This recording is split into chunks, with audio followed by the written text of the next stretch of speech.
The scent of winter roses and old money hung heavy in the air of the obsidian resort. A rich, cloying perfume that, in retrospect, should have been a warning. It was our first anniversary, and Julian, my husband, leaned across the white linen tablecloth, his smile catching the candlelight like something precious. He was refilling my glass of Chateau Margaux, a deep, gorgeous red that I usually adored. "You're staring again," he'd said, that familiar, charming lilt in his voice. "You've been staring at me all evening, Alara." I laughed, a sound that felt light and unguarded, nothing like the careful woman I'd spent years becoming. "Can you blame me? You're extraordinarily handsome when you're being charming." He'd pressed his hand over his heart in mock offense. "Only when I'm being charming? Especially then." His laughter was a warm wave, washing over me, making me feel safe, cherished. 1 year. 1 year since we'd stood in a garden in Nantucket, promising forever, under an archway draped in jasmine.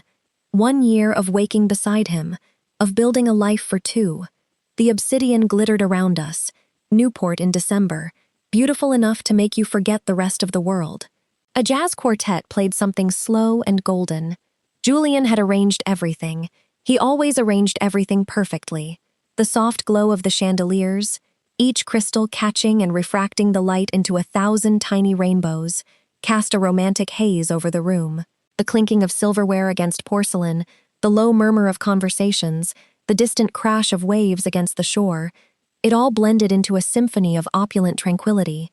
"I spoke to your father today," Julian said, swirling his wine with practiced ease before pouring my glass first. He always poured my glass first. Every dinner, every evening, without exception, for the past 3 months. He called to wish us a happy anniversary. He sounds strong, Alara. My heart squeezed with a warmth that almost hurt. My father, recovering from a long illness, adored Julian. "He adores you," I'd told Julian. "He told me last week that I finally made a smart decision in my life." I'd laughed, reaching across to squeeze his hand. His words, not mine. Julian had turned my hand over, running his thumb across my knuckles in slow, deliberate circles. His touch was always so reassuring, so tender. He raised a remarkable woman. Heat rushed to my cheeks, and I looked down at my wine glass. The Margaux was a deep, gorgeous red, almost black in the dim light, reflecting the flickering candlelight like a tiny liquid flame. I should have taken a sip. I always did, and every single time I had sunk into the deepest, strangest sleep within the hour, waking heavy-headed and slow, as though the night had been stolen from me. I had blamed the long work weeks, the stress of my architectural firm, the demanding deadlines, the constant travel. I'd even attributed it to the rich food and late nights Julian and I often shared. But tonight, something stopped me. Some instinct I couldn't name. A faint whisper of unease at the back of my mind made my hand hesitate. It was a feeling I'd learned to trust in my profession, a subtle discord in a design that signaled a deeper flaw. I reached for the glass, my fingers brushing the cool stem, then set it down again, the faint clink echoing in the sudden silence of my thoughts. "Tell me something," I said softly, my voice barely a whisper, almost lost in the ambient hum of the restaurant. "Something I don't know about you yet." Julian tilted his head, his dark hair falling slightly over his forehead, and for a fleeting moment, something moved across the back of his eyes, quick and unreadable, like a light switching off in a room down the hall. It was a blink-and-you-miss-it shift, a momentary crack in the polished facade, but it registered, a tiny prickle of alarm. Then he smiled, wide and certain, the smile I had fallen in love with, the one that promised warmth and devotion. The moment of disquiet vanished, replaced by the familiar comfort of his presence. "I think about the future constantly," he said, his gaze sweeping over my face, lingering on my lips. "About what we're building together. I want everything for you, Alara." He paused, his voice dropping lower, a husky, intimate tone that always sent a shiver down my spine. "Everything." The words wrapped around me like a promise, a silken thread binding me to him, to this life we had created. Then his phone buzzed against the tablecloth, a low, insistent vibration that broke the spell. Julian glanced down, and for the space of one heartbeat, his jaw tightened, a muscle flexing almost imperceptibly. His eyes, for that brief instant, were cold, distant, devoid of the warmth they had held moments before. Then it was gone, replaced by his easy smile, a practiced, effortless transition. He straightened his jacket, adjusted one of his monogrammed gold cufflinks, the intricate design glinting under the candlelight. "Shipping partners," he said lightly, his voice betraying no hint of the fleeting tension. "They just docked. Give me 2 minutes, sweetheart." He leaned down, pressed his lips to my forehead, warm and unhurried, as though we had all the time in the world, as though this interruption was a minor inconvenience in our perfect evening. "Order us dessert." He walked away through the candlelit room, his stride confident, his silhouette dissolving into the elegant crowd. I watched him go, still smiling, still warm, still completely, catastrophically unaware. A faint scent of his expensive cologne, a blend of sandalwood and citrus, lingered at the table, a ghost of his presence. Then she appeared. She wore the resort staff uniform, a sleek gray silk, perfectly pressed, a white gardenia pinned at her collar, its petals pristine against the fabric. She carried a folded warm towel on a silver tray, the metal gleaming softly. She bent toward me with a deferential nod, her eyes downcast, extending the cloth. But the moment the tray blocked the room's sightline, her fingers snapped around my wrist like a steel cuff, surprisingly strong, almost painful. I gasped, a small, choked sound. "Don't touch the wine." She breathed against my ear, her voice shaking so violently I felt the tremor against my skin, a cold dread seeping into me. "Don't go back to your room. He's watching everything. Run. The service elevator behind the spa. Take it to the laundry level. Right now." Her grip tightened until my fingers went white, the blood draining from my knuckles. "Right now." She pressed something cold and hard into my palm beneath the towel. A keycard, matte black, smooth and heavy. Then she straightened, smiled pleasantly at the room, as though she had only delivered a warm cloth, her expression utterly serene, and walked away without looking back, disappearing into the elegant throng of waiters. I sat there, the keycard hidden in my fist, its cold edge digging into my skin, my heart slamming against my ribs so violently I pressed my free hand flat against my chest, just to feel it, to anchor myself. The wine glass sat full and untouched in front of me, its deep red now seeming ominous, a silent, sinister warning. Above me, somewhere on the 14th floor, the walls shook, a sound like the world ending, a door blown completely off its hinges, a distant, muffled roar that vibrated through the floorboards and up into my chair. The keycard burned cold against my palm, a tangible piece of this sudden, terrifying reality. I sat absolutely still at that beautiful table, surrounded by candlelight and jazz and the soft murmur of people who had no idea what I had just heard, what I was holding, what was crumbling around me in real time. My chest felt like something inside it had cracked straight down the middle, a sharp internal fracture. My lungs refused to work properly, each breath shallow and ragged. I pressed my hand flat against the table to stop the trembling, but the trembling only moved up my arm and into my shoulders, a full-body tremor that threatened to shake me apart. The scent of winter roses now felt suffocating, cloying, a harbinger of decay. "Think, Ilara, think." My mind, usually so sharp and analytical, felt like a tangled knot of fear and confusion. I forced my eyes up from the tablecloth, past the untouched wine, and looked out across the restaurant. That was when I saw them. 2 men stood at the entrance to the dining room, their figures stark against the softer lighting of the lobby beyond. They wore dark suits that were slightly too stiff, slightly too uniform, nothing like the relaxed linen blazers of the other guests. Their posture was rigid, their gazes intense. They were not looking at the menu. They were not signaling a waiter. They stood perfectly still at the edge of the candlelight, like statues carved from granite, and their eyes were moving slow, methodical, sweeping the room in a pattern I recognized from somewhere I could not immediately place, a pattern of surveillance, of search. Then one of them turned his gaze directly to me, and I recognized his face. My throat closed completely, a sudden, painful constriction. That was Marcus Thorne, Julian's personal security detail. The man Julian had casually mentioned 3 weeks ago had taken an extended leave of absence for a family matter. A sick aunt, he'd said, with a sympathetic sigh. The man who was absolutely not supposed to be standing 40 feet from my dinner table on our wedding anniversary, staring at me with eyes that held nothing warm in them at all, only a cold, assessing glint. Every single nerve ending in my body fired at once, a jolt of pure adrenaline. No, I whispered to myself so quietly it did not even qualify as sound. A desperate, internal plea. No, no. My mind raced backward through the last 3 months, with sudden, nauseating clarity. Every instance of Julian pouring my wine, every heavy sleep, every missed appointment, every forgotten detail, every moment of inexplicable fogginess. It wasn't exhaustion, it was something else, something far more sinister.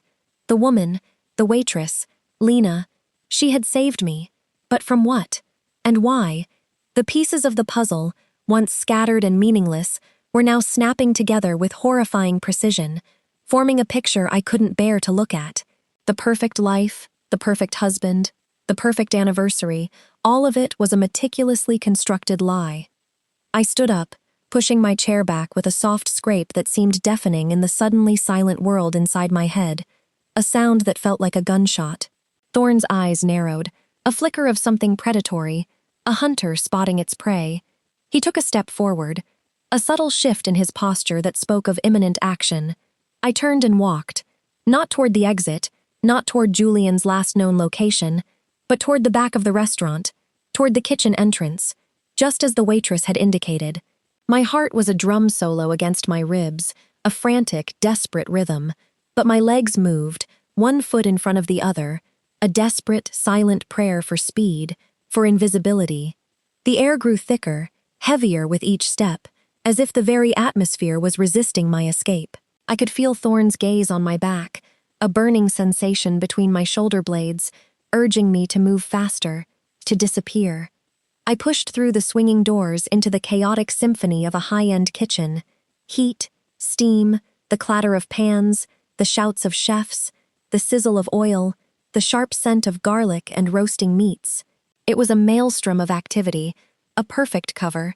No one noticed me, a woman in an elegant evening gown, out of place amidst the grime and controlled frenzy.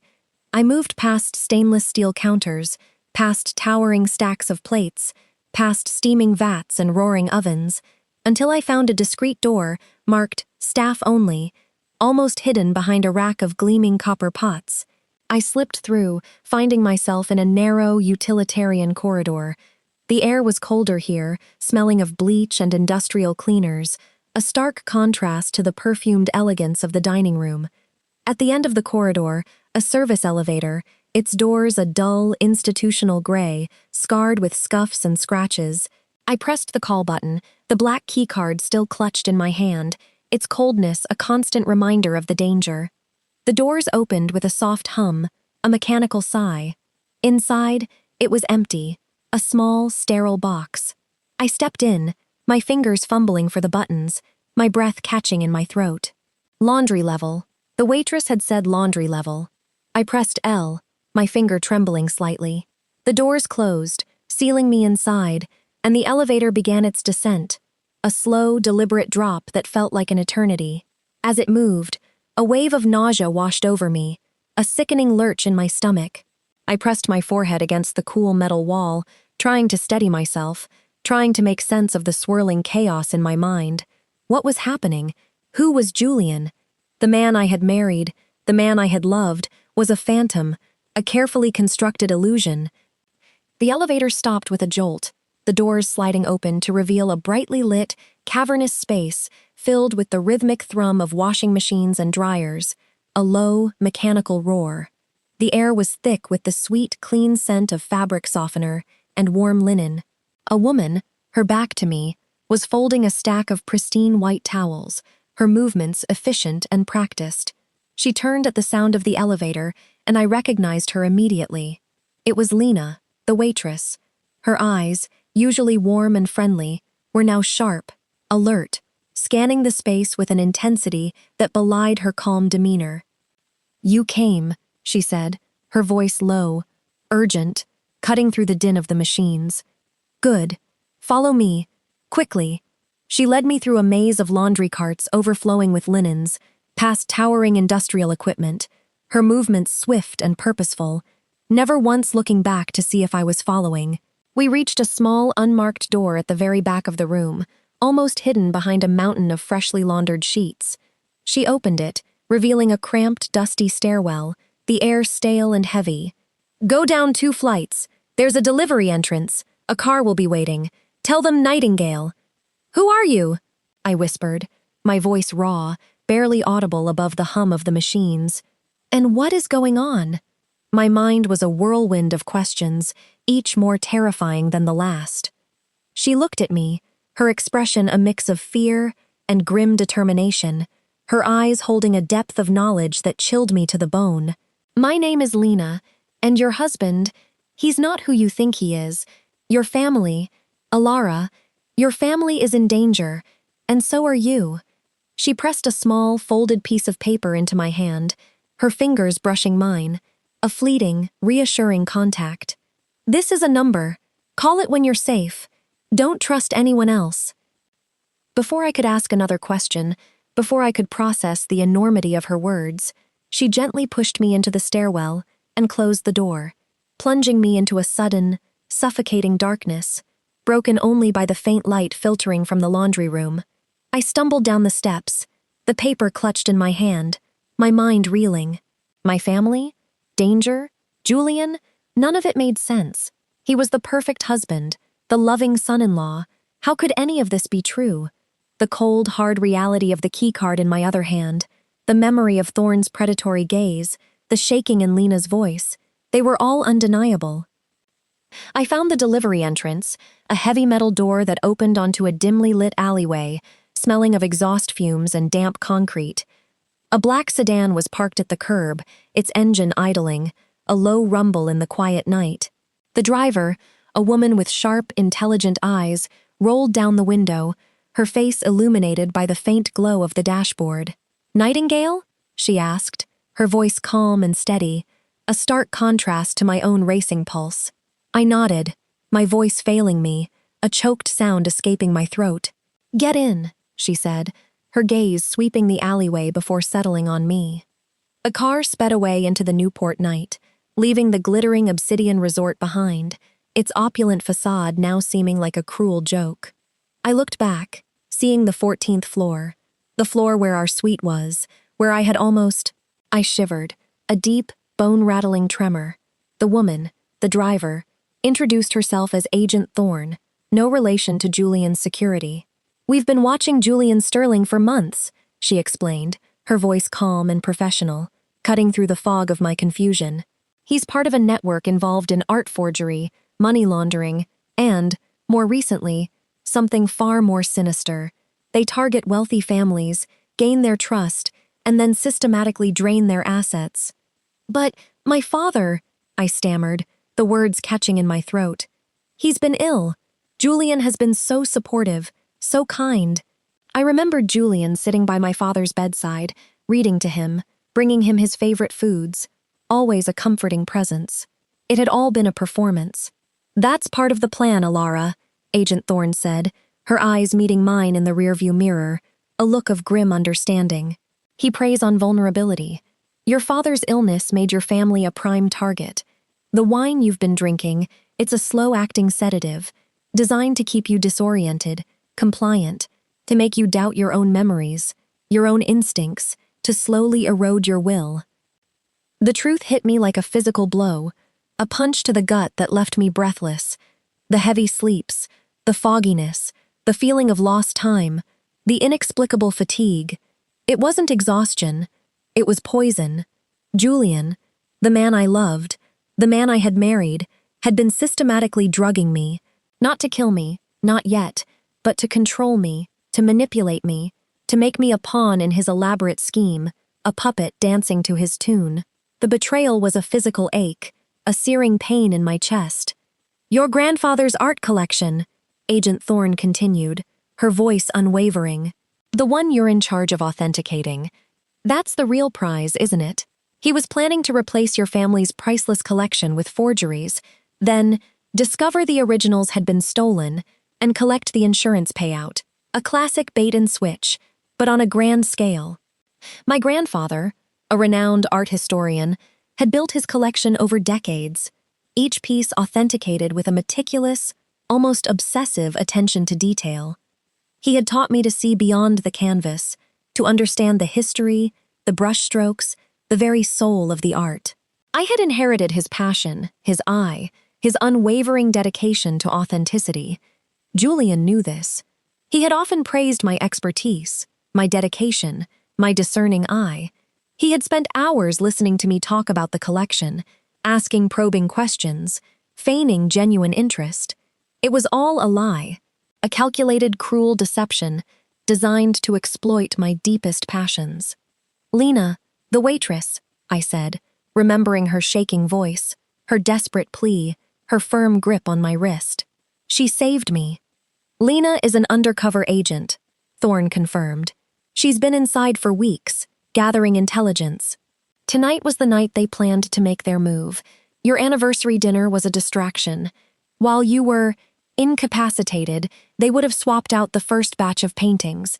Lena saw the opportunity to get you out, a small window of time before Thorne and his men could secure the perimeter." The car pulled up to a discreet, unmarked building, its facade blending seamlessly with the surrounding structures. "This is a safe house, Alara," Thorne said, turning off the engine. "You'll be secure here. We need your help to bring Julian and his network down. Your knowledge of your grandfather's collection is invaluable. You are our best, perhaps our only chance." The next few days were a blur of interviews, evidence, and a crushing sense of betrayal that settled deep in my bones. I learned about Julian's true identity, his real family, a notorious criminal syndicate that had been operating for generations, specializing in high-value art fraud, money laundering, and even more illicit activities. He wasn't Julian Sterling. His name was Adrian Volkov. The charming, loving husband was a carefully constructed facade, a character he played to perfection, a mask so convincing it had fooled everyone, especially me. The pain was immense, a deep, aching wound that went beyond heartbreak. It was a violation of trust, a shattering of my entire world, a complete demolition of everything I thought I knew. My marriage, my love, my future, all of it was a meticulously crafted illusion, a cruel masterpiece of deception. I felt foolish, naive, utterly exposed. The shame was almost as debilitating as the grief. But amidst the pain, a new resolve began to form, a hard, cold core of determination. I would not be a victim. I would not let Adrian Volkov and his family destroy everything my grandfather had built, everything my father cherished, everything I believed in. I would fight back. The anger, once a simmering ember, now flared into a consuming fire, fueling my resolve. I spent hours with Agent Thorne and her team, poring over documents, identifying potential weak points in Adrian's plan, sharing every detail I could remember about the collection, about Adrian's habits, his contacts, his seemingly innocuous questions about the security systems. My architectural training, my meticulous attention to detail, my ability to visualize complex structures and anticipate potential flaws became an unexpected asset. I could visualize the layout of the storage facilities, the security protocols, the subtle nuances of my grandfather's authentication methods, the very air currents in the climate-controlled rooms. I remembered Adrian's casual inquiries about the humidity sensors, the temperature controls, the exact placement of the motion detectors. He had been casing the place, using my knowledge against me. The key to Adrian's undoing, we discovered, lay in a specific, almost imperceptible cipher my grandfather had developed. A series of tiny, hidden notations embedded in the paint layers of his most valuable pieces, a secret signature that only he, and now I, could decipher.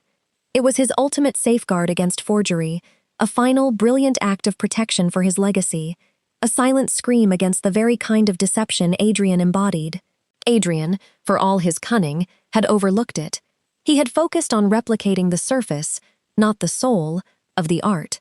He had seen only the monetary value, not the intricate history, the personal connection, the very essence of what made each piece unique. With my help, the FBI was able to set a trap. A carefully orchestrated sting operation using a planned transfer of a particularly valuable painting as bait.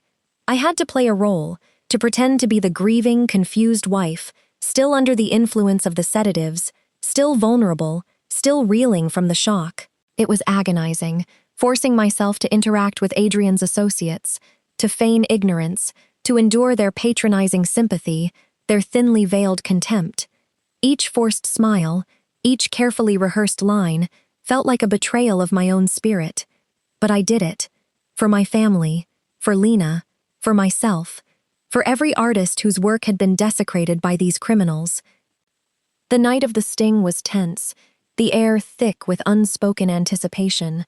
I was wired, every nerve ending screaming, but I kept my composure, a fragile shell of calm over a raging storm. I watched as Adrian, his face a mask of concern, overseeing the transfer of the fake painting. He moved with an air of practiced authority, directing his men with subtle gestures, his eyes gleaming with a cold satisfaction. His arrogance was palpable, his belief in his own invincibility absolute. He had no idea he was walking into a meticulously laid trap, a net woven from his own hubris and my grandfather's foresight. The moment the FBI agents moved in, a coordinated swarm of dark suits and flashing badges, the chaos erupted. Adrian's face, for the first time, crumpled, the mask finally falling, revealing the cold, calculating man beneath, stripped bare of his charm. He struggled, shouting, but it was futile. He and his key associates were apprehended, caught red-handed with the forged artwork and the overwhelming evidence of their other crimes. A wave of profound relief, so potent it almost buckled my knees, washed over me. It was over. The nightmare was finally over. The air, which had felt so heavy, suddenly seemed lighter, breathable. In the aftermath, the media frenzy was intense. The story of the wealthy architect, drugged and betrayed by her husband, who then helped the FBI expose a massive art fraud ring, captivated the nation. My face was on every news channel, in every newspaper. I gave interviews, carefully choosing my words, ensuring that Lena, the brave undercover agent, received the recognition she deserved, highlighting her courage and quick thinking. I spoke about the importance of vigilance, of trusting one's instincts, of the insidious nature of betrayal. My father, slowly recovering, was devastated by the betrayal, but immensely proud of my strength. He held my hand, his eyes filled with a quiet understanding, a silent apology for his own blindness. "You always were the cleverest of us, Ilara," he whispered, his voice still weak but clear. "Your grandfather would be proud. He always said you had his eye, his mind." 2 weeks later, I went back to my grandfather's collection.